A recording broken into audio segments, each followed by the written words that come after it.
Alright! Good evening Pilipinas and good morning world! At sa ating mga kababayang OFW at mga kababayan natin na nandito sa Pilipinas na walang sawang sumusuporta dito sa ating munting programa, thank you so much, mabuhay tayong lahat hanggat gusto natin.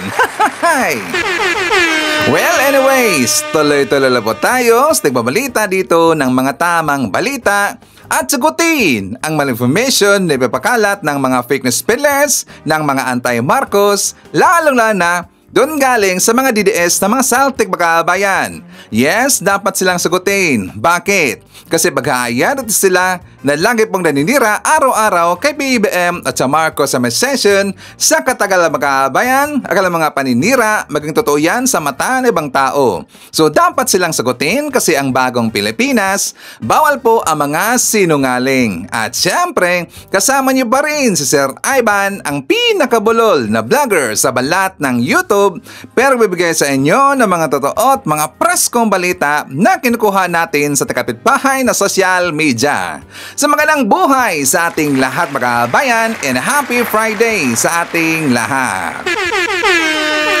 Okay, so before tayo mag-start mga kababayan, well syempre, as usual, i-checkmark natin ang ating mga viewers na may maraming comment dyan sa baba sa ating comment section, ang ating pong top 5 commenters. At nandyan sa ating listahan ang nanguna po si Sam Pagita. Mayroon siyang 65 na mga comments. Nandyan rin si Alex Hernandez. Mayroon siyang 54 na mga comments. Shane Sibal. Mayroon siyang 27 na mga comments. Nandyan rin si Ashen. Mayroon siyang 24 na mga comments. And Devina Dequaten. Mayroon siyang 15 lahat ng mga comments. Again, thank you so much po sa ating top 5 commenters. At syempre, pasalamatan natin ating po mga silent viewer of this channel. Thank you so much. At syempre, pasalamatan po natin ang lahat ng mga viewers na lagi pong nag-like, lagi nisi-shares ng ating mga videos at doon sa ating mga viewers na subscribe sa ating channel. Thank you so much.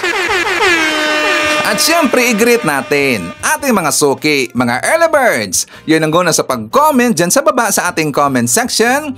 Nandyan nanguna si Eloisa Taha from Riyadh, Saudi Arabia. Nandyan din si Maria Maricho Frianeza, Erlinda Balarasa, Florifigo Mapak. Nandyan rin si M.E. Cecilia Manaksa. Isyadat natin si Ninita Umaleng, Esther T. Rilina Barlumento. Nandyan rin si Rolly Casilang from Manila. Hi to Lorely Bernardo from Toronto. Nandyan rin kasama natin si May Dunes, Moneth Borromeo, Marites Onay. Nandyan rin si Ruben Gorospi and hi to Vida Cardona. At syempre, hindi rin kakalimutan, isyadat natin at yung mga pinalangga na mga legends, ang mga senior citizens. Hello po, kumusta ang lahat?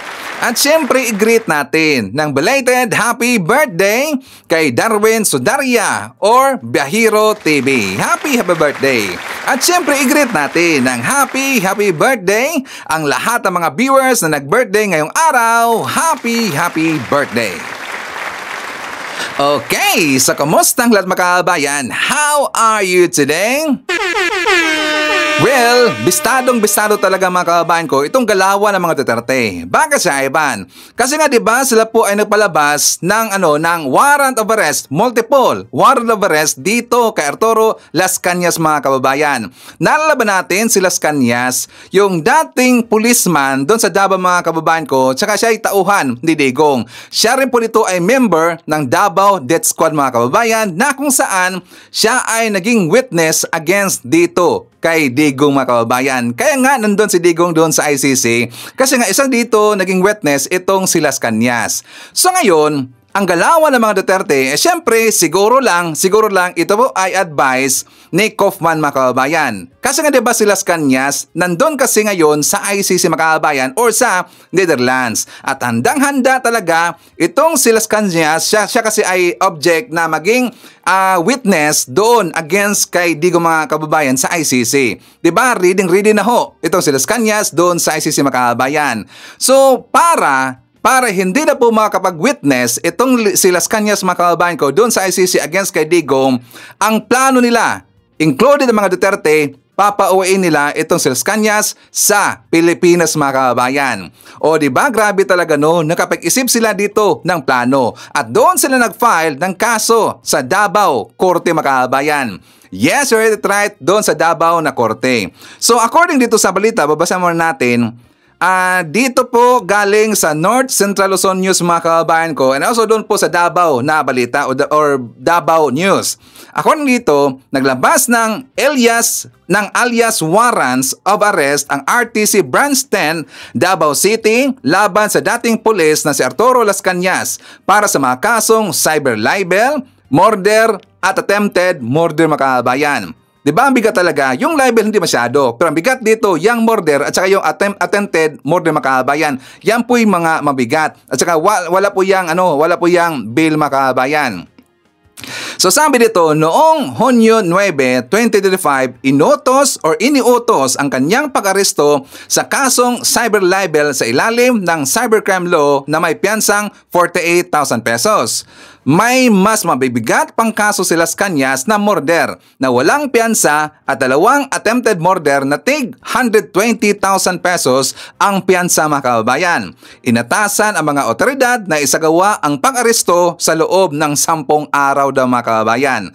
Si Las Cañas, retiradong pulis at umaming kasapi ng Davao Death Squad ay tumistigo laban kay dating Pangulong Rodrigo Duterte at nananatiling pugante mga kababayan. So yan po ang balita.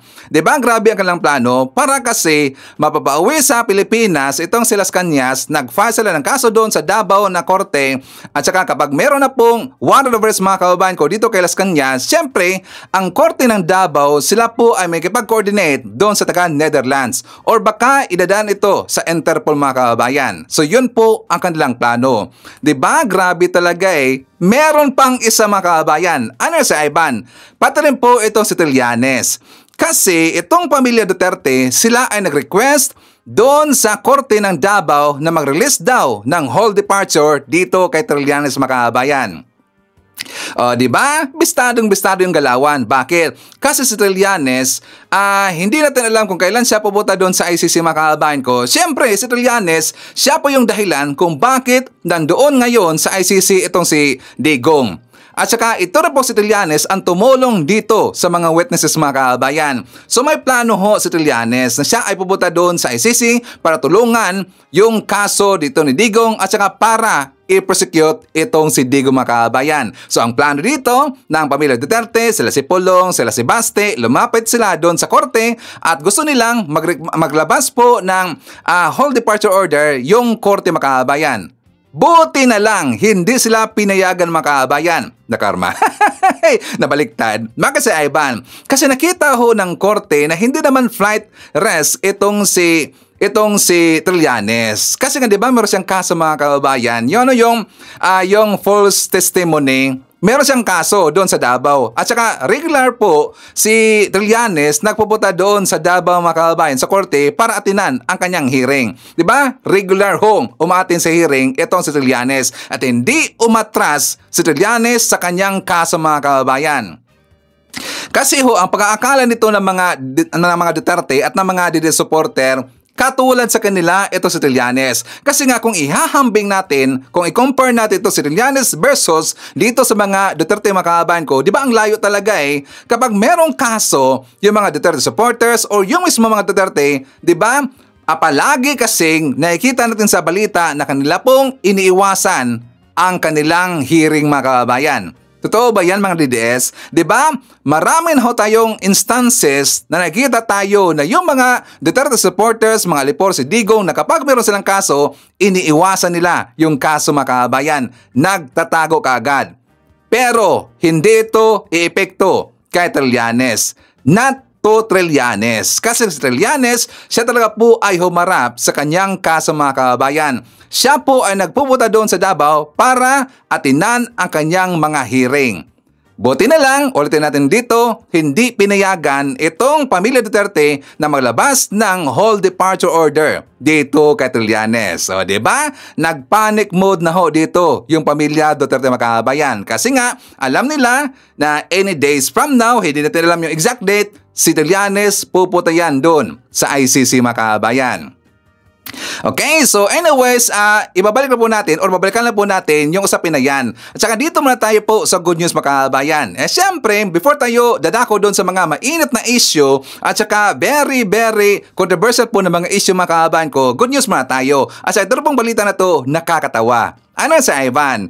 Kasi nga 'di ba yung Mount Kamuning diyan sa may EDSA mga kabayan, diyan malapit po sa Quezon, may plano kasi na ito ay papalitan. At saka file na po yung plano mga kabayan. Any days from now, gigibain na po yung Mount Kamuning na very controversial talaga na parang mountain. Yung bridge mga kabayan, yan na po ay gigibain. At yan pong Mount Kamuning na yan kasi ay ligasiya ni Digong mga kabayan. O, di ba? Akala ko ba maganda yung mga proyekto ni Digong? Pero ang Mount Kamuning na parang mountain mga kabayan, hindi kasi napagplanuhan ng maayos. 'Di ba? Maraming ho tayo nakita po ng mga balita na marami kasing nadiskusya diyan sa Mount Kamuning mga kabayan. At yan pong Mount Kamuning, maraming nagrereklamo diyan. Lalo na yung mga may edad mga kabayan. Kaya nga always present ho yan sa mga vlog ng mga kababayan natin. Tsaka marami na po mga nagpapapicture dyan na meron silang attire na sila po ay mag-mountain hiking mga kababayan. Diba? Nag-viral ho yan. Ginawang memes kasi itong Mount Kamuning. At saka lately, before kasi magiging kwento na lang itong Mount Kamuning mga kababayan ko, ipapakita ko muna sa inyo ang isa sa mga vlog na nakatawa. Galing po dito sa isang lifestyle vlogger mga kababayan tungkol sa Mount Kamuning. For more details, let's watch this. Ito ang Mount Kamuning, isa sa mga pinakamataas na tawiran sa Quezon City. May mga iilan na nagsasabi na mahirap daw itong akyatin. Kahit mismo yung Consul General ng ibang bansa, sinabi ito tungkol sa footbridge na to. Wala na raw mas malino na paraan para maipakita sa mga pedestrian na hindi sila mahalaga. Dahil dyan pumunta ako dito para mag-hiking. Okay, so kung mapapansin nyo, medyo makulimlim. Ibig sabihin lang yan, hindi maaraw. Nag-aalangan ako umakyat talaga dito eh. Sa sobrang taas ng footbridge na to, tinititigan ko pa lang pero parang nalulula na ako dito. Kaso gusto kong patunayan na kaya nating akyatin ang Mount Kamuning. Ito na, paakyatin ko na ang Mount Kamuning. Let's go! Grabe ang taas! Pero tingin ko malapit na tayo sa tuktok. Napapagod na ako kaya magpapahinga muna tayo. Ito na. So malapit na natin makonquer ang Mount Kamuning. Kailangan na lang natin akyatin ang phase 2 ng Mount Kamuning. Which is yung nasa likod ko. Walang ibang nakakagawa nito. Okay, medyo yung panahon hindi umaayon sa kagustuhan natin. Kasi masyadong lumalakas na yung ulan. Pero malapit na tayo sa tuktok ng Mount Kamuning. Isa lang ang masasabi ko sa hike na to. Kapag tingin mong gabundok ang hinaharap mong problema, isipin mo ang tanawin mula sa tuktok. Okay, so yung vlog na yan mga kababayan ko, yan po ay viral. At saka take note ha, meron yung background music. Yes, meron po. Meron pong sound effects. Kaya lang yung background music mga kababayan ko na ginamit niya, medyo copyrighted kasi. Kaya tinanggal po ni Sir Ivan. Pero you have the picture. Ang ganda talaga ng sound effects na ginawa niya or ginamit niya. So anyways, before kasi magiging kwento, yung Mount Kamuning, ipanakita ko muna sa inyo kung paano ginawan ho ng mga comedy vlogs itong Mount Kamuning mga kababayan. So ito po ngayon, ang plano ng Marcos admin. Ang legacy ng Duterte admin, papalitan na ho ng Marcos admin mga kababayan ko. Ito po ay malaking sampal. Bakit sa Evan? Parang sinasabi kasi dito ng Marcos admin na ganito dapat ang gawin sa isang infrastructure. Hindi yung walang kwenta at maraming nadidiskrasya at maraming nagrereklamo. Dito kasi sa bagong bridge na gagawin ng Marcos admin mga kababayan ko, very comfortable talaga yung mga kababayan natin. Kasi nga, meron na hong elevator yan, mga kababayan. O, diba? So, pakita ko muna sa inyo yung balita. For more details, let's watch this. Magtatayo na ng bagong footbridge sa EDSA na mag-uugnay sa Kamuning Busway Station at magkabilang panig ng EDSA northbound at southbound. Araw-araw kinakailangang akyatin ni Miracle ang tinaguriang Mount Kamuning upang makarating sa kanyang trabaho sa kabilang bahagi ng EDSA Kamuning sa Quezon City. Ito kasi ang pinakamalapit na daan para sa kanya, kaya't kahit matarik ay nagtatiyaga siyang dumaan sa footbridge. Sobrang hassle po, lalo po ngayon na may period po ako. So, sobrang challenging po talaga umakyat sa ganito kataas. Nakakapagod po, tsaka sobrang init din po. Ngunit may sabi na hindi para sa lahat ang pag-akyat dito, lalo na para sa mga kabilang sa vulnerable sector. Sa taas na siyam na metro, challenge is real ang pag-akyat sa Mount Kamuning. Kaya naman hindi biro para sa ilan nating kababayan ang pagdaan dito, lalo na para sa mga matatanda, buntis at may mabibigat na dalang gamit. Sa wakas, ang matagal ng suliranin ng ilan nating kababayan ay magkakaroon na ng solusyon. Magtatayo kasi ng bagong footbridge alinsunod sa direktiba ni Pangulong Ferdinand R. Marcos Jr. upang masiguro ang mas maginhawa, ligtas at inklusibong daan para sa publiko. Ang bagong footbridge ay mag-uugnay sa Kamuning Busway Station patungo sa magkabilang panig ng EDSA northbound at southbound. Magkakaroon ito ng 2 elevator at 2 manlift o wheelchair lifter na mahalaga para sa komportableng pag-access ng lahat, kabilang ang mga persons with disabilities at senior citizens. Hindi na siya matarik. No? At sabi nga nung ating mga designers, fully compliant siya sa mobility and accessibility standards.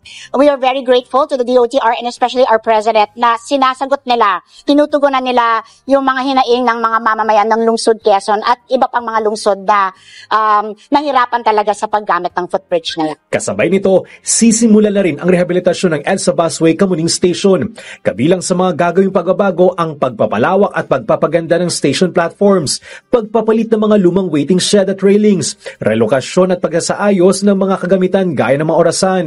Gayon din ang pagtatayo ng guard, janitor at traffic officer station post, paglalagay ng vertical louvers, tactiles at floor tiles at pagkakaroon ng malinaw na station name at wayfinder signages, kabilang ang transit map at fare matrix standee.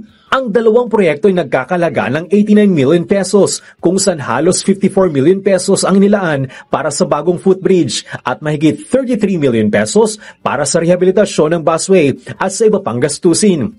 Inaasahang matatapos ang konstruksyon sa Desyembre ngayong taon. Tiniyak naman ng DOTR na mananatiling maayos ang operasyon ng busway habang isinasagawa ang mga proyekto. O, diba? Malaking sampal yan sa Duterte admin mga kababayan ko. Tapos tanong dito sa mga DDS, bakit hindi yan naisip ni Digong Makabayan? Bakit kaya? Kasi iba kasi ang na-focus ni Digong. Doon kasi sa isang piki at bodol na war on drugs makabayan. Diba? Doon sila kasi nakafocus. Pero dito po sa pagpapaganda po ng ating bansa, hindi sila nakafocus. Kasi focus sila doon kung paano nila maibubulsa yung pera ng bayan. Kurap kasi si Digong makabayan. Lalo na yung mga alipore si Digong, makurap kasi lahat, di ba? Kaya yung kanilang mga proyekto hindi maganda at saka obsolete at saka disposable makabayan. Kung mapapasin natin yung video ni makabayan doon po sa YouTube, nagbasa-basa ko doon. Tas ang dami hong nagsabi doon na ganyan pala yung adik at saka bangag. Merong magagandang plano. Siyempre adik si PBM. Adik at bangag ang ating presidente. Adik ho sa pagtatrabaho, bangag ho sa paghahanap ng solusyon kung paano pa mapapaganda yung bansa natin. Ganyan ho ang ibig sabihin ng adik at saka bangag makabayan, di ba? Kasabi pa nila kurap daw si PBM. Ganyan ba yung kurap? Meron pong nagagawa sa Pilipinas makabayan. Si Digong yung kurap. Di ba? Disposable ang kanyang mga proyekto makabayan. So anyways, second good news natin. Ano siya, Ivan? Kasi 10 days from now, magiging ganap na ho na batas yung Konektadong Pinoy Bill makabayan. Ano yan siya, Ivan? Yung Konektadong Pinoy Bill, yan kasi ay para mapapaganda yung serbisyo ng mga service provider natin dito sa ating bansa or pwede hong mapapalakas pa yung internet natin sa Pilipinas makabayan. Yes, you heard it right. Yan po ang bill na yan. Konektadong Pinoy Bill.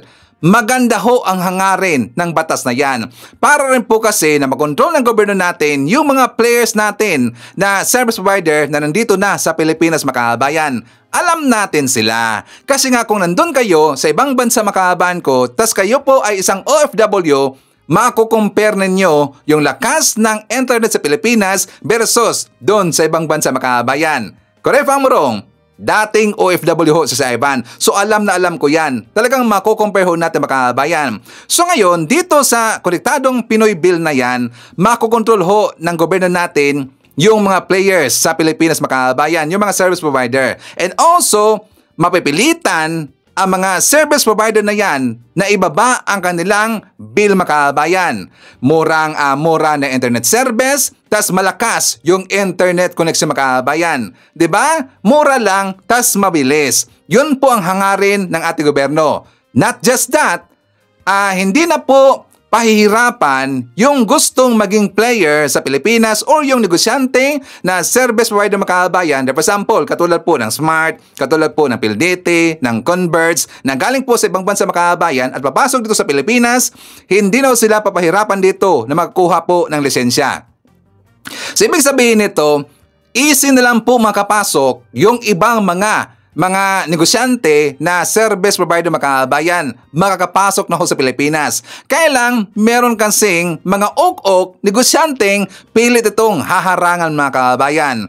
At before tayo dadako doon, ipapakilala ko muna sa inyo ulit yung konektadong Pinoy Bill mga kababayan kung gaano to kagandang batas na to. Hindi ba batas itong bill na to? For more details, let's watch this.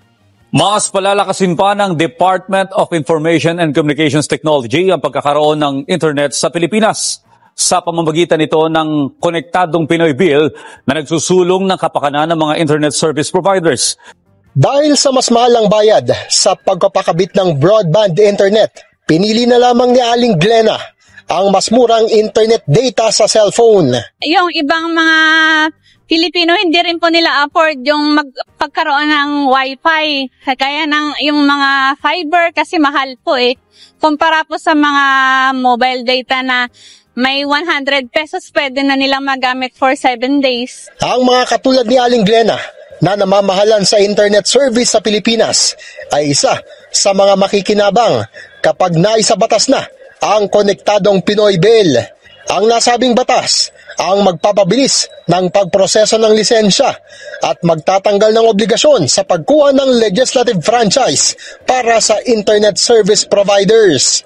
Ayon sa Department of Information and Communications Technology, dahil sa pagdami ng internet service players sa bansa sa pamamagitan ng panukalang batas, mas lalakas ang internet competition na kalaunan ay magpapaganda ng koneksyon at magpapababa sa presyo ng internet service. It will increase the competition in the industry. At alam nyo na yan, pag mas mataas ang competition, automatic, bababa yung end user cost, bababa yung gastusin ng mga ordinaryong tao. Dagdag pa ni Secretary Aguda, sa pagdami pa ng internet service provider sa bansa, matutugunan nito ang 30% ng mga lugar sa Pilipinas na wala pa ring maayos na internet connection. Lumabas din sa kanilang pag-aaral na suportado ng kabataan ang pagkakaroon ng mas maraming opsyon pagdating sa internet service. I think na kung mas dumami pa yung mga services na ganun, I think mas gaganda yung mga internet connection. Opo, para mas mabilis pa yung connection sa Pilipinas. Sa harap naman ng pangamba sa pagpasok ng tinaguriang bad actors at panganib sa cybersecurity, sinabi ng DICT na reresolbahin ito sa bubuing implementing rules and regulations. Isa na dyan yung tawag namin Cyber Posture Assessment Laboratory na yung papasok dito na kumpanya, ipapatest po natin yung mga equipment nila at saka cyber posture. And second, nandyan po yung mga policy na kasama rin natin yung mga telco na babalangkas. O, di ba ang ganda ng hangarin ng bill na yun mga kababayan? Maganda talaga eh, kasi nga merong chance na bibilis yung internet natin sa Pilipinas. Kasi dadami na ho yung mga players mga kababayan. Kapag hindi mo magustuhan itong Smart, itong Globe, or itong PhilDite, itong Converge, or dito, kapag hindi mo magustuhan ang kanilang serbisyo, pwede tayong lalapit o lilipat sa ibang mga service player mga kababayan. So yan po maganda. At saka bakit ko sinabi na kapag i-compare natin yung internet data natin to sa Pilipinas versus doon sa ibang bansa, kasi nga ulitin ko lang po dito, ako po yung OFW mga kababayan. Doon po ako sa Saudi Arabia, sa Riyadh. So doon kasi sa Riyadh mga kababayan ko, yung data natin doon, hindi po yung wifi, data mga kababayan. Mahilig po si Evan na manood po ng movie. Yung movie pinapanood ko, yung mga Blu-ray mga kababayan. For example, yung 2GB, 3GB na movies, meron pa nga 6GB mga kababayan. Yan po ang hilig si Ivan na dinadownload ko ng mga movies. Alam nyo ba, i-download lang ho yan. For example, 4GB na movie mga kababayan, i-download ho yan in maximum of 5 minutes mga kababayan. Totoo yan. Alam ho yan na mga nandyan po sa Saudi Arabia. In maximum of 5 minutes, kayang-kayang tapusin po ang pag-download ng movie niya mga kababayan. Sana lang, ganyan po ang mangyayari or may apply sa Pilipinas. At yan po ay hindi malayo na mangyayari sa Pilipinas kapag ma-start na itong bill na to na konektadong Pinoy Bill mga kababayan. Kailang ito po ay planong pipigilan or pinigilan na nga na mga ibang players na nandito sa Pilipinas mga kababayan. Sino si Ivan? Yung PLDT, yung Smart, saka yung Converge mga kababayan. Ito ang kanilang rason. Desidido ang PLDT na harangin ang konektadong Pinoy Bill na pirma na lang ni PBBM ang hinihintay bago maging ganap na batas. Alamin kung bakit. Sa Agenda Report ni Sujin Kim. Handang umabot sa korte ang PLDT kung lalagdaan ni PBBM ang konektadong Pinoy Bill. Matatandaang mismong ang PLDT, Smart at Converge ay nauna nang sumulat sa Malacanang para hilingin na i-veto ng Pangulo ang panukala.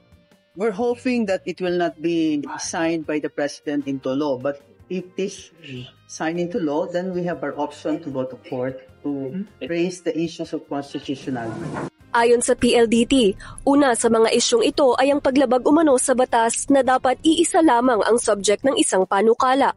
Ikalawa, may favoritism daw sa data transmission providers.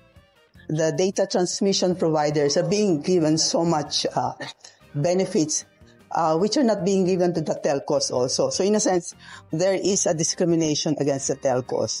Ikatlo, ang probisyon sa open access na hindi lamang daw sakop ang passive assets tulad ng sa ibang bansa, kundi lahat ng assets ng telco. They're requiring us to open our assets, all our assets to data transmission providers without the condition that it must be essential. Here, it is like they don't have to build infrastructure because they can just access our assets. That's not how open access works. So, it's like a right of way. May pangamba rin dahil sa ilalim ng panukala, maaaring makapasok ang mga bagong providers ng walang security clearance sa unang 2 taon nito.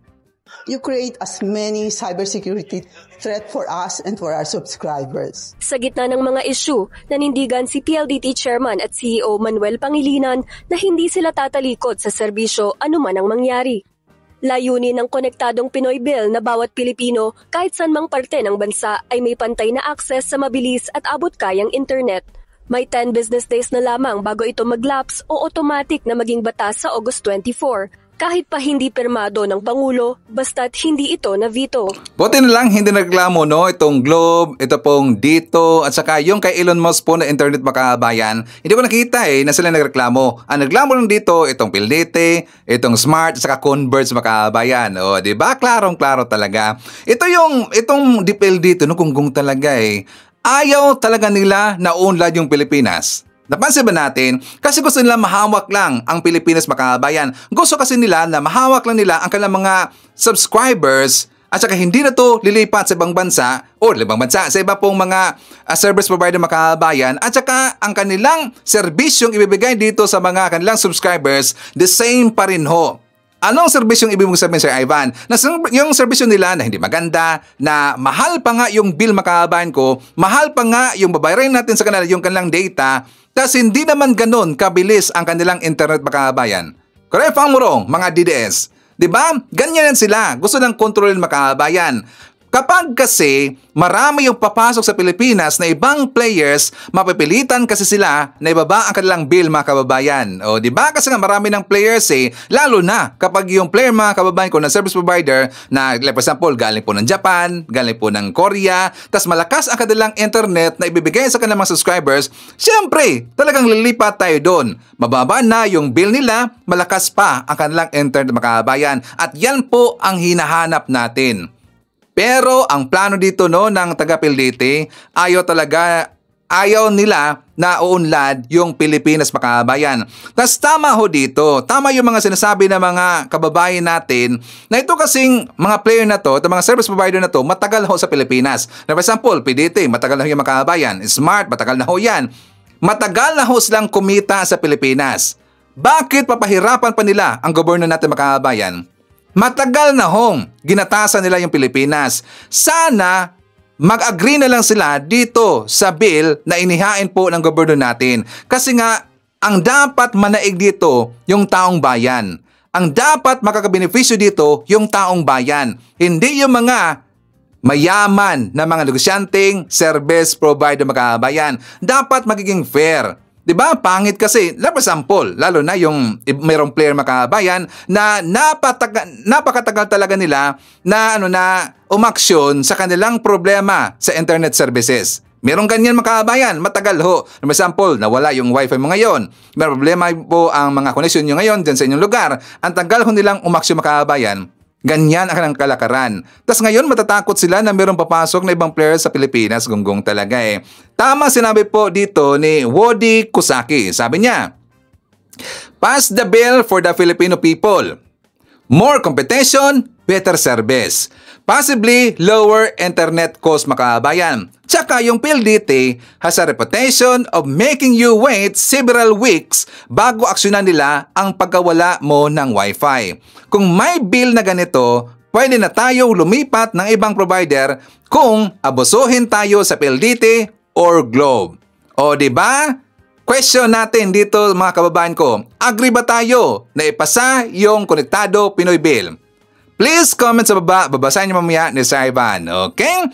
So before tayo mapapatuloy mga kababayan ko, siyempre i-shoutout na natin. Nandyan si Remy Nofiel, Marilyn Digma, Jocelyn Flores, Ganma Malu Waite, Rosemary Mercado. Nandyan rin si Victor Flores, hi to Crescencia Yanga, hi to Terby, Julie Pintor, Leonardo Malansala. I-shoutout natin si Lawalhati Dibel from San Pablo City, Laguna. Nandyan rin si H.T. Dan, Mary Flor Espirito, Zulay Ilowi. Nandyan rin si Sir Jaime Garcia, Derek Erwin Argilies, and Derek William Mayo.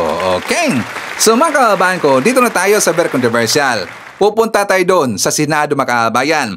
Ano si Ivan? So unahin muna natin itong grupo ng mga DDS, senators, mga attorney mga kababayan ko, yung mga attorney nila, for example, itong si Torion. Tapos kasama dito ni Torion, itong si Jimmy Mountain mga kababayan ko, kasi sila ay naghain ng petisyon doon sa Senado para daw imbestigahan yung resulta ng eleksyon mga kababayan. Bakit kaya si Ivan? Kasi nga, syempre hindi nila kayang kainin o lunukin na hindi nakapasok lahat ang kanilang Duterte makabayan. 'Di ba? Ipipilit kasi nila yan na manalo itong si Quiboloy. Kasi nga pag-asa lang dito ni Quiboloy makabayan ko na manalo siya bilang senator, siyempre talagang mawala ang kanyang kaso ikinaso sa kanya. So yun po kasi pag-asa nila. Gusto kasing ipipilit ni Torion at saka ni Bundok na nanalo sila, itong si Bundok at saka yung kasama mga Duterte, nanalo sila bilang senator makabayan. Itong nakakatawa. Bakit si Ivan? Kasi may post itong si Israelito Torion, sabi niya, nag-file po kami ngayong araw ni Attorney Jimmy Bundok ng letter petition for Senate investigation on the irregularities in the conduct of the 2025 national and local elections. Nagrasyahan po kami ni Ala. Sabi niya, dahil sa pagsakay namin sa elevator, meron elevator. Mamaya pag-usapan natin po yung elevator makabayan. Kasi meron pong blind item kung sino yung staff sa Senado na ayaw magpasabay sa elevator makabayan. Mamaya pag-usapan natin yan. Sabi niya, dahil sa pagsakay namin sa elevator ng Senado, nakasama namin sina Senate President Chis Escudero and Senate Majority Leader Joel Villanueva makabayan. Sabi niya, inambitahan kaagad kami magkape sa opisina mismo ng Senate President. Ang swerte naman namin, alhamdulillah. Tapos kung titingnan natin makahabaan ko, titingnan natin ang kanyang pictures kasi marami yan. Marami po picture makahabayan. Nag-scroll ko doon, wala akong nakitang merong kape sa kanilang table makahabayan. Marami hong dokumento pero walang kape makahabayan. Doon pa lang mukha yata nagsinungaling eh. Tapos nakatawa no, Timing na timing daw pagsakay nila sa elevator, nakasabay daw nila ito si Cheese Escudero at saka si Joel Villanueva, mga kabayan. Yang dalawa na yan, kanila pong kalyado. Alam natin yan, di ba? DDS Senators. Hey! Maniniwala ba tayo na timing mga kabayan, nakasabay nila itong si Cheese at saka si Joel? I don't think so. Ang kanila hong sadya dyan sa Senado, talagang si Joel at saka si Cheese, si Bato de la Rosa, si Robin Padilla at saka si Amy ang kanilang target dyan. Tas timing na timing, ginawa pa tayong tanga eh. Ginawa pa tayong bata nito na Torion, makabayan, gonggong talaga eh. So anyways, forward tayo. The same pa rin po na isyu, makabayan, sa Senado. Kasi nga naman napag-usapan natin kung sino yung nangamoy po na gumamit ng humit-hit ng MJ or makabayan or ganja dyan sa Senado. Na napag-alaman natin, kumpirmado, itong si Montenegro, makabayan, si Nadia Montenegro. Kasi nga yung last vlog natin, di ba, blind anti pa lang ho, yun po ay haka-haka. Hindi pa tayo sure. Pero according po sa mga posts sa mga kababayan natin, isa lang po kasi ang pinpoint nila itong si Montenegro, makabayan. Pero konfirmado na po. Kasi nga, di ba, sabi po ni Robin Padilla na siya daw ay magkakandak ng investigation, and after that, kapag malaman na nila at saka meron na silang ebidensya, isasubmit na nila doon sa Sergeant of Arms sa Senado, makabayan. At yun po, lumabas ang pangalan ni Nadia Montenegro. Kailang itong dalawang gonggong neto, itong si Boy Silly, ito pong si Boy Chonke, at saka yung isang nangamoy po ng MJ, makabayan, meron kasing palusot. Before po natin pag-uusapan ang kanilang palusot, makabayan, ipapakita ko na sa inyo itong balita. For more details, let's watch this. Natuldukan na ang misteryo. Tukoy na ang babaeng staff ng isang senador na nag-joint session daw sa loob mismo ng Senado. Alamin kung sino siya sa agenda report ni Dexter Ganibe ng Abante. Pinagsusumiti na ng opisina ni Senator Robin Padilla si Nadia Montenegro ng kanyang komento kasunod ng incident report na tumutukoy sa kanya sa naunang report ng politiko na babaeng staff ng senador na nagtsutsongke sa loob ng Senate building. Sabi ni Attorney Rodolph Philip Jurado, Chief of Staff ni Senador Padilla, binigyan na nila ng 5 araw para magsumite ng kanyang panig. Ni-require natin to explain in writing kasi sa totoo, hindi ko, sabi ko nga doon sa empleyado, hindi ko alam kung ikaw ang minimension dito. But nonetheless, explain in writing kung ano masasabi mo rito. Itong sa news item na lumabas dito. Ngayong hapon, isinumite ng Office of the Senate Sergeant at Arms ang incident report ng Security Enforcement Service. Nakasaad sa report na ang unang insidente ay nangyari noong 2 linggo ng Hulyo sa 5 palapag ng Senado na nangamoy marijuana pero hindi na nila natuntun kung sino ang umiskor. Ang 2nd insidente naman ay nangyari lang nitong Martes, August 12, kung saan staff ni Senator Lacson ang nag-report sa gwardya kaugnay ng malakas na amoy ng MJ na nagmula sa CR ng mga babae. Nang pasukin nito, ang inabutan sa loob ay si Nadia Montenegro. Pero nang tanungin ng gwardya ay itinanggi daw niya ito. Katwiran niya, maaring yung kanyang vape ang naamoy ng staff ni Senator Lacson. Ayon kay Atty. Jurado, naka-leave ngayon si Montenegro pero hindian niya ito hadlang para makapag-comply siya sa 5 araw na palugit. Nagpaalala naman si Jurado sa mga kapwa staff ni Senator Padilla. Alam naman nila yung bawal at hindi, no? So, wala naman. Sinabi ko lang, mukhang tayo subject tayo ng mga ganitong klaseng news na hindi natin alam kung totoo. Hindi, you have to be very careful. Of course, hindi na kailangan sabihan dahil alam naman nila kung ano yung tama o hindi. Tiniyak naman ng OSAA ang regular na pagsasagawa ng random drug testing sa lahat ng empleyado ng Senado sa ilalim ng Comprehensive Dangerous Drugs Act of 2002 kasama sa pinagbabawal ang marijuana na may katumbas na parusa ang sino mang mahuhuling gumagamit o nagbibenta nito. Okay, so question natin sa ating mga kababayan, lalo na sa mga DDS. Meron bang flavor na MJ yung vape, mga kababayan? At saka naniniwala ba tayo na vape lang daw ang ginamit ni Montenegro, mga kababayan? Please comment sa baba, babasahin mo yan, Sir Ivan, okay? So babalik tayo. May tanong tayo dito sa mga kababayan natin na gumagamit po ng vape. Meron bang flavor na MJ sa vape, mga kababayan? Alam nyo, doon sa Riyadh, Saudi Arabia, nandun po ako, kapag pupunta ako doon sa Bata, mga kababayan, yung gilid, yung katabi po na store, na kinakainan ko doon makabayan, or kinakainan, yung tinatambayan ko na pagkain, or ang tawag to, restaurant makabayan, doon kasi sa Pinoy restaurant, ang gilid kasi noon ay vape store makabayan. Malaki ho na vape store. Kapag pupunta kayo doon, ang dami talaga mga vape store makabayan. Tapos before ka makapasok doon sa Pinoy restaurant, ang dami hong nagtatambay sa labas po ng mga Pilipino. Nagbe-vape mga kabayan. So ako po ay kumakain dyan sa labas po ng restaurant kasi pwede doon Tapos makikita mo yung mga kababayan natin na nagbe-vape dyan sa labas. Wala akong naamoy na katulad po sa amoy ng MJ makabayan. Wala po. How many years ako doon sa Riyadh? 9 years. So how many times ako nakapunta doon sa Pinoy store makabayan? Marami na hong beses. Kasi every time po ako pupunta doon sa Riyadh makabayan, doon talaga ako pumunta sa Pinoy restaurant. At wala dong flavor na naamoy ko na MJ makabayan sa vape. Wala talaga kahit isa.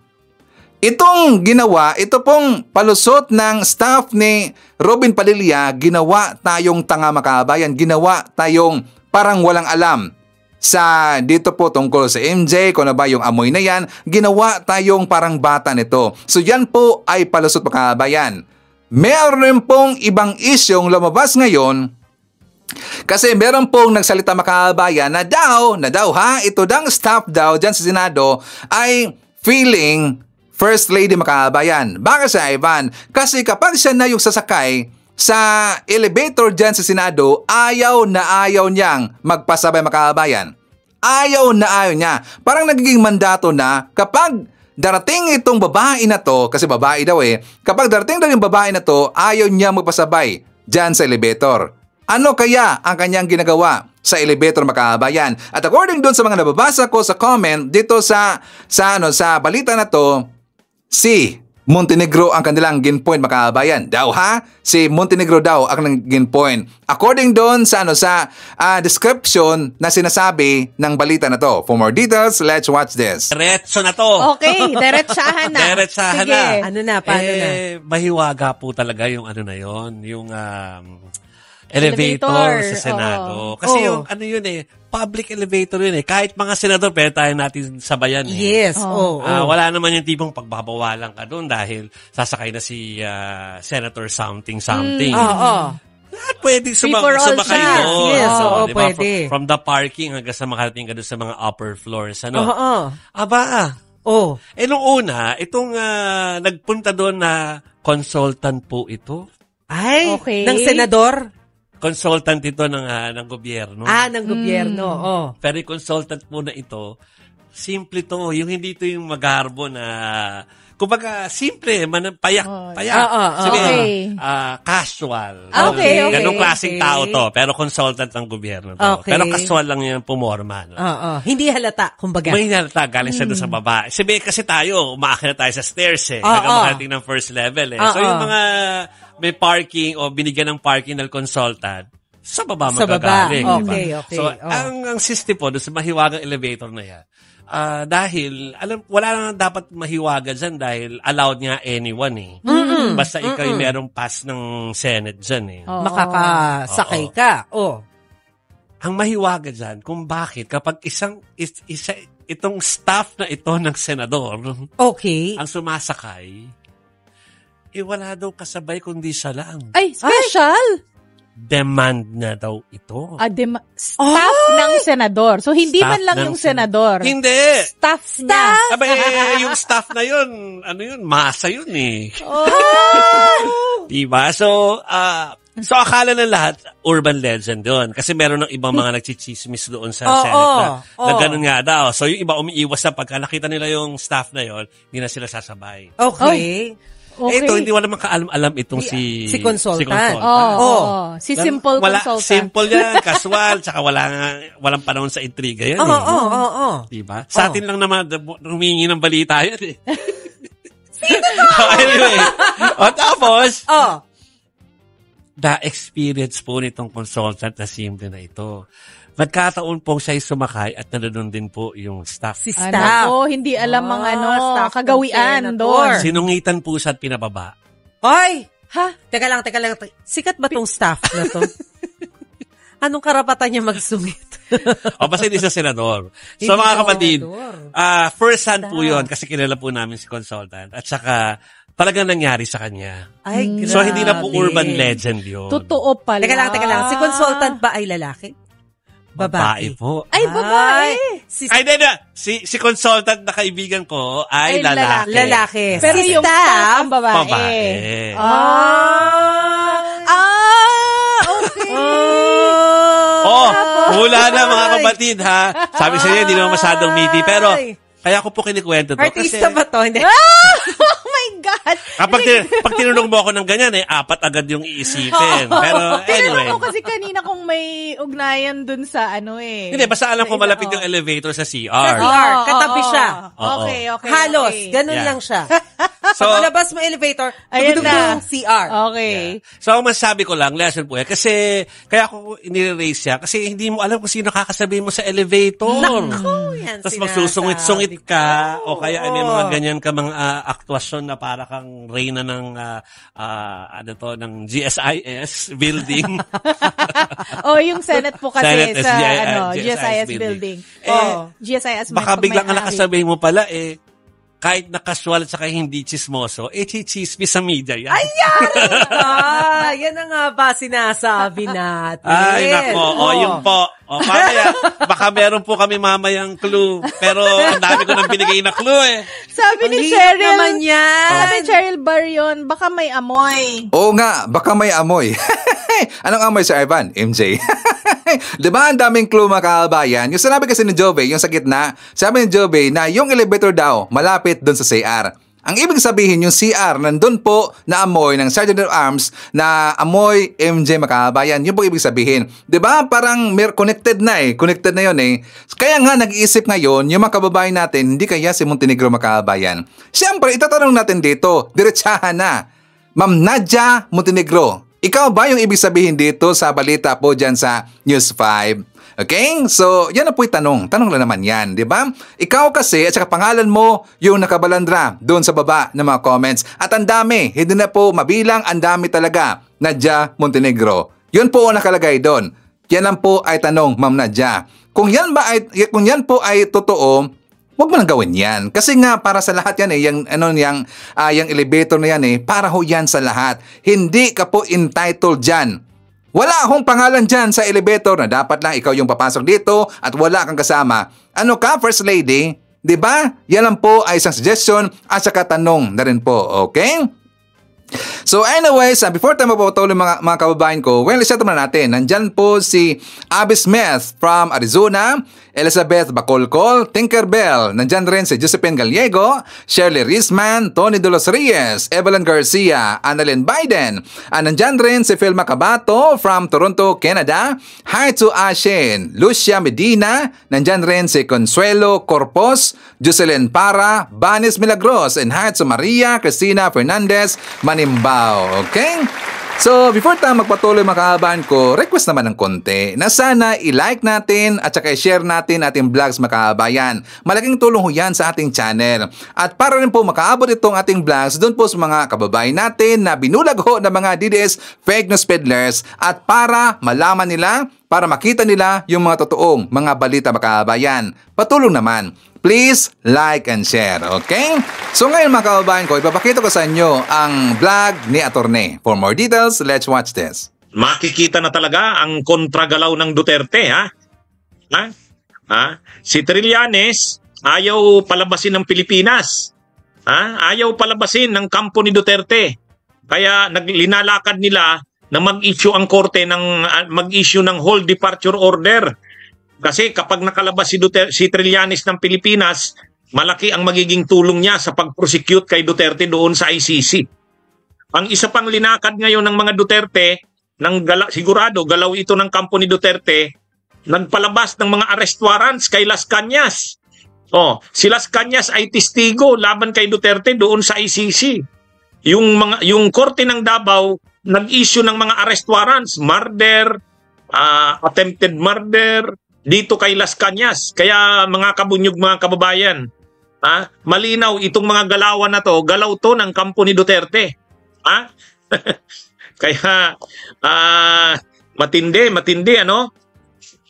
Ang linalakad nila, ang gusto nilang mangyari diyan, Kabunyog Monkey, good morning. Ang gusto ng kampo diyan ni Duterte, pabalikin sa Pilipinas si Las Cañas para hindi makapagtistigo doon sa ICC. Paano pababalikin sa Pilipinas si Las Cañas? Ay di-issuehan siya ng arrest warrants dito, hilingin sa the Netherlands, sa gobyerno ng Dutch, na pabalikin dito si Las Cañas kasi may kinakaharap na mga kaso. Ganyan mga kabunyog, mga kababayan. Ang galaw ngayon ng Duterte, pabalikin dito si Las Cañas. Paano papabalikin dito? Ayun, yung korte ng Davao ay naglabas ng arrest warrants laban kay Las Cañas. Non-bailable pa naman, murder yung isa. Kaya ang ibig sabihin niyan mga kabunyog, Kabunyog Exinidia, ayan, ang reaksyon ni Kabunyog Exinidia, garapalan ng korte ng mga Duterte. Ano talaga yung korte ng Davao, hindi mo maaasahan na maging fair, ano? Mukhang na, hindi pala mukhang, talagang nakakalat pa, nakalatag pa ang galamay ng Duterte, ano? Kaya yung sinasabi ni Kaufman doon sa petition niya na i-grant yung interim release ni Duterte kasi wala na itong galamay, wala nang kapangyarihan, ay kitang-kita mo diyan. Tama si Carlo Magno Ledesma. This only shows that the power of evil still exists even beyond ICC. Ganyan nga mga kabunyog, tama po ang inyong mga reactions. Kaya mga kabunyog, mga kababayan, ito, dalawang galaw ng Duterte ang ginawa ngayon. Kabunyog Elvira Zamora, good morning. Kabunyog Bernardo Arcibo, anong ginawa? Una, si Trillanes, gusto nila wag makalabas ng bansa. So hiniling nila sa korte ng Davao na mag-issue ng hold departure order, HDO. Ang ibig sabihin ng yan, hindi palalabasin sa immigration si Trillanes kasi may hold departure order. Ang nag-i-issue lang ng hold departure order ay ang korte. Kaya lang, pagdating dito kay Trillanes, hindi igrinant ng korte. Hindi igrinant. Sabi ng korte, hindi naman flight risk si Trillanes. Kasi may kaso si Trillanes doon sa Davao. Ang kaso niya, cyber libel. Kinasuhan siya ni Pulong Duterte. Pero hindi naman inaatrasan ni Trillanes. Pumunta pa nga si Trillanes doon sa Davao para harapin yung kaso. Kaya lang, talagang nagpa-file lang ng hold departure order yung kampo ni Pulong para hindi makapunta ng Netherlands si Trillanes. Kasi tumutulong talaga si Trillanes sa kaso ni Duterte sa ICC. Si Trillanes ang isa sa mga tumutulong na talagang ma-prosecute si Duterte doon sa ICC. So ang ginagawa ng kampo ni Duterte sa pamamagitan nila Pulong, wag paalisin sa Pilipinas si Trillanes para hindi makatulong doon sa ICC. Anong ginawa nila? Hold departure order. Paano nila ginawa yan? May kaso si Trillanes na cyber libel sa Davao. Yun yung kasong isinampa ni Pulong sa Kaniman Scarpio. Kaya lang, ang maganda na lang at yung korte ng Davao ay nagsabi na hindi maigagrant yung demand ay yung request o hiling na i-hold departure order si Trillanes. Ang sabi ng korte ng Davao, hindi naman siya flight risk. Hindi naman flight risk si Salamat Kabunyog Hinara Balansa Reyes sa pag-send ng stars. Salamat. Sabi ng korte ng Davao, ay kahit nga ang kasong ito sa Davao, hindi naman inaatrasan ni Trillanes. Uma-attend siya regular sa hearing. Hinaharap niya ang kasong ito. Ibig sabihin, walang dahilan para siya i-hold ang kanyang departure o pag-alis. Hindi. Mabuti na lang mayroon pang matinong Davao RTC doon sa judge doon sa Davao. Hindi pinagbigyan yung gustong mangyari ng kampo ni Duterte na isyuhan ng hold departure order si Trillanes. Pero itong kay Las Cañas, yung RTC ng Davao talagang nag-issue ng arrest warrants kay Las Cañas. Nag-issue mga kabunyog. Nag-issue. Ilang arrest warrants yun? Arrest warrants for attempted murder, yun, bailable yun. At arrest warrant for murder. O ngayon, anong ibig sabihin nun? Ang ibig sabihin nun, lalakarin nila ngayon na pabalikin sa Pilipinas si Las Cañas para hindi makapagtistigo kay Duterte doon. Alam na yan. Alam na yan, mga kabunyog. Kaya, talagang gumagalaw na ang koneksyon ni Digong, ni Duterte. Gumagalaw na ito, ginagamit na ito para humina yung kaso ni Duterte sa ICC. Paano pinapahina yung kaso ni Duterte sa ICC? Yung primary na testigo doon, itong si Las Cañas, gustong pabalikin sa Pilipinas. Para mapabalik sa Pilipinas, ito yung arrest warrants. Kabunyog Parker Joe, salamat sa pag-send ng stars, ha? Kaya ito, masaklap. Ang malinaw dito, ganyan pa rin kalatag, ganyan pa rin kalakas ang impluwensya ng Duterte. Napapagalaw pa nila ang kanilang koneksyon sa prosecutor, sa mga huwes ng korte. Ayan, kitang-kita naman. Okay, so delikado naman kasi mga kababayan ko na mapapauwi itong si Las Cañas dito sa Pilipinas. Lalo na doon sa Davao, di ba? Kasi ang Davao, hawak ho yan ng mga Duterte. At itong si Arturo Las Cañas, siya po ay wanted dito sa mga Duterte, mga kababayan. Baka pagdating pa lang ho, pagkakalapag pa lang ho niya dito sa Pilipinas, yan ay tsutsugiin ng mga Duterte. Yan po'y delikado, mga kababayan. Kasi nga kapag si Las Cañas ay tsugi, wala nang witness against dito kay Digong, mga kababayan. So dito natin nakikita na gumalaw yung mga Duterte, mga kababayan. Okay? So kasama rin po natin, nandyan si May Bilaro, Sally Abuan Mills, hi to Zendi Yang Edong Kies, Josie Buhay, Bernard Nonoy Dinela, nandyan rin si Salvador Basea, hi to Annabel Hoson, Ernesto Parcon Sr., kasama rin natin si Melen Aguilo Sabugay, hi to Mens Niyaka Nolpes, Mans Rodilas, Besnen Puhunan Page, nandyan rin si Ben C., Rogelio Madarcos, Gorgonya Angala, Gerly si Pamintuan, nandyan rin si JRN, Adelita Islaban, Obompay, nandyan rin si Benjamin Prado, isyatat natin si Wilfrido, Paul Mino, Rambel, Elmer Pinaranda, hi to Eva Terriafil, Gilbert Abrasi, Sonia Hasigawa, nandyan rin si Faye Muskila, and hi to Jodeth Dumas Panya. Okay. So mga kababayan ko, yan natin manakalap ng mga balita ngayong araw. Kung nakaabot ka po sa portion na to, sana nakapag-like na ho tayo. Libre po ang mag-share. Libre din ang mag-subscribe. Again, maraming salamat sa mga viewers na hindi nag-skip ng ating mga commercials. Thank you so much. At before natin tatapusin ang ating programa ngayong araw, sana sabayan nyo si Sir Ivan para sa ating live messaging prayer. Panginoong Hesus, kayo po ang mabuting pastol. Akayin po ninyo kami sa matuwid na pamumuhay at sa pamumuhay na puno ng pag-ibig, pananampalataya at pag-asa. Patawarin mo kami sa aming paulit-ulit na pagkakasala. Palakasin mo kami nang hindi kami bumigay sa tukso.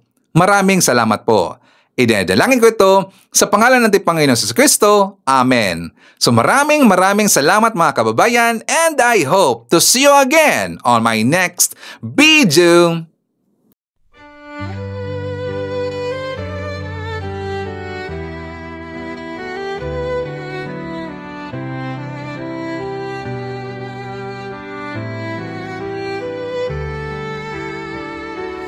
Bawat hakbang, tinik ang iyong daan.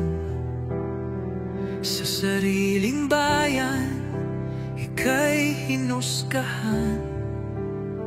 Ika'y siniraan ng ganit sa kapangyarihan. Agilang nagnakaw ng pera ng taong bayan. Pinapasan mong lahat ng dusa. Matatag ka, hindi gaya ng iba. Ngunit kahit sugatan, kahit lumuluha, iniisip mo pa din kapakanan ng iba.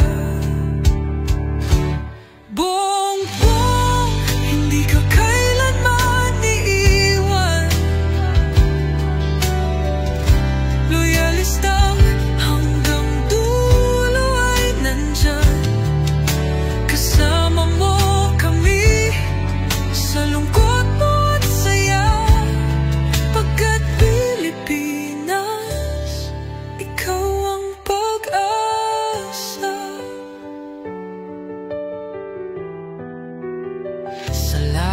ng unos, ikaw ay nag-iisa.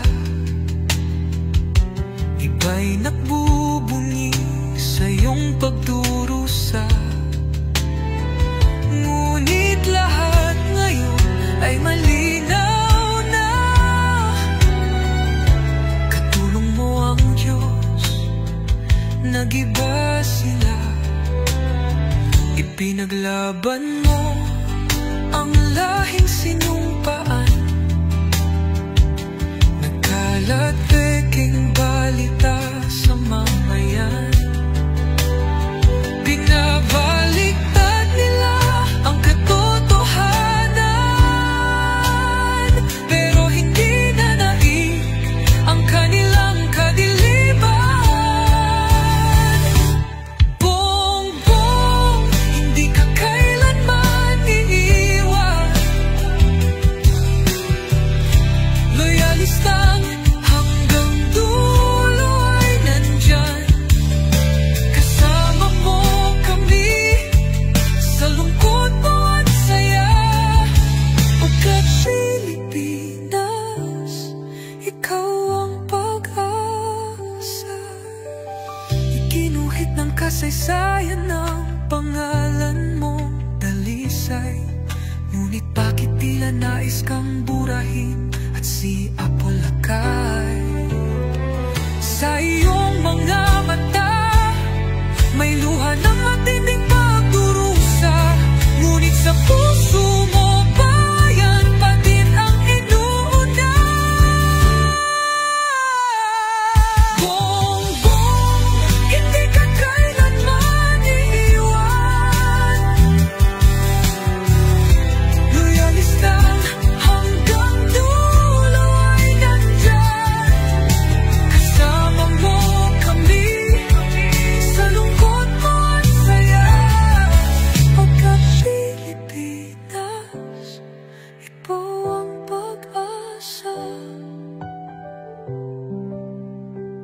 Bawat hakbang, tinik ang iyong daan.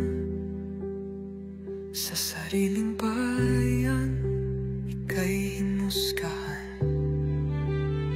Ika'y siniraan ng ganit sa kapangyarihan. Hakilang nagnakaw ng pera ng taong bayan. Pinapasan mong lahat ng dusa. Matatag ka, hindi gaya ng iba. Ngunit kahit sugatan, kahit lumuluha, iniisip mo pa din kapakanan ng iba. Bongbong, hindi ka kailanman iiwan. Loyalista